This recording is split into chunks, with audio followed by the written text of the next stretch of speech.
What up? It's your boy Jovi. I'm here on Small Couch. One of two members of Small Couch Reviews. Sam's actually behind the camera today.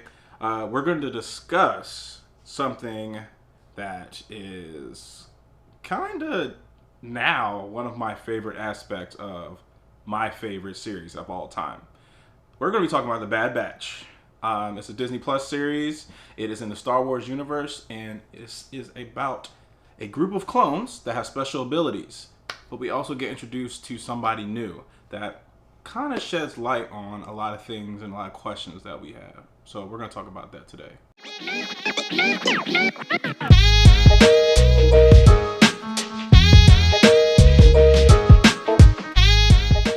We talked about this before. Yeah.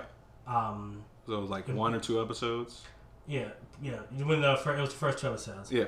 And you had told us that you were excited about the story to see what the clones were doing Yeah. during the war. Yeah. Did the first season at least answer that question? So it answered kind of the progression from clone troopers to stormtroopers. But then we didn't necessarily get what I thought we were going to get. After those two episodes, the Bad Batch went on their own. They kind of all have the same formula.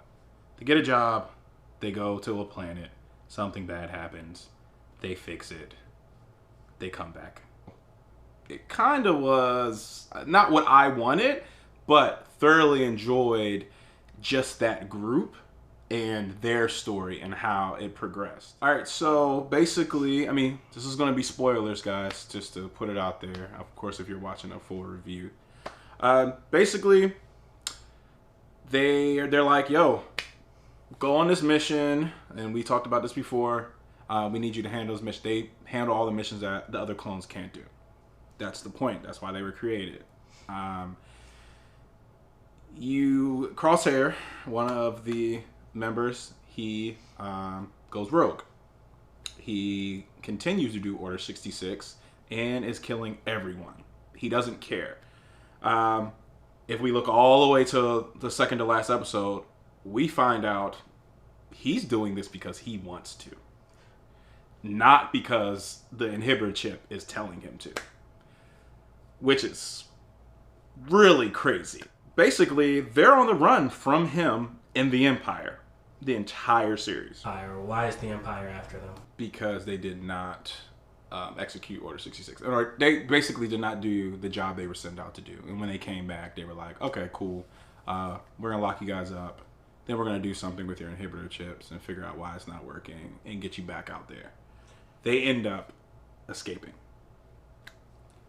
Crosshair does not escape. And they do something to his brain, but he's saying that the inhibitor chip was removed. So it's like, are you really bad? Are we going to find that out in the second season? Or are they really making you still do these things? So it's kind of like, but I'm sorry to talk too much about just like random stuff.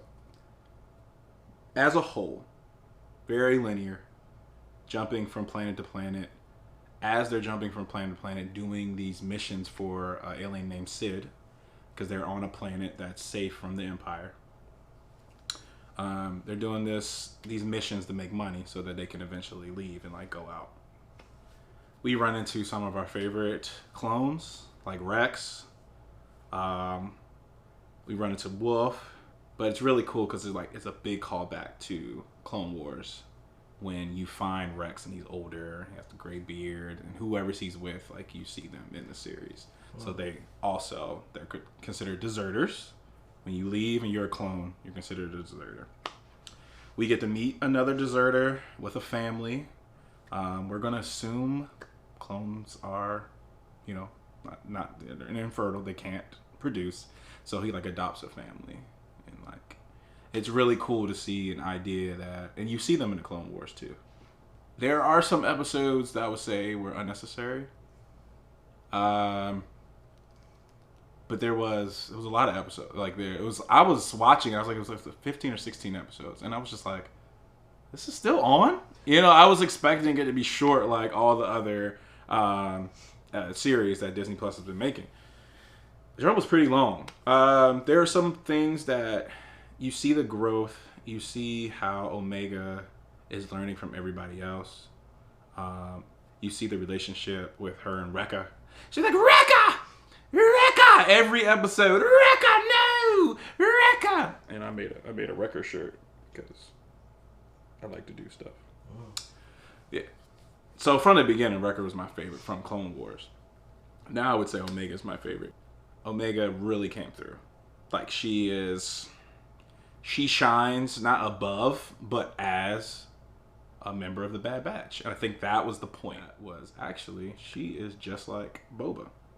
She's technically a female Boba. So she's a female Jango Fett.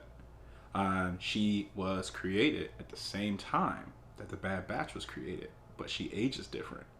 So the Bad Batch has already had an entire life, a career, and Omega is like a 10-year-old girl. And she was living there the whole time. Is it not Coruscant? I think it's Coruscant. Living there the entire time underground. And then that's when she pops up in the first episode, and you're like, who's this little girl? And why does she sound like that? Because she's a clone of the original. My favorite. Did you see her progression? She's legit good at everything. She's a clone of Jango Fett.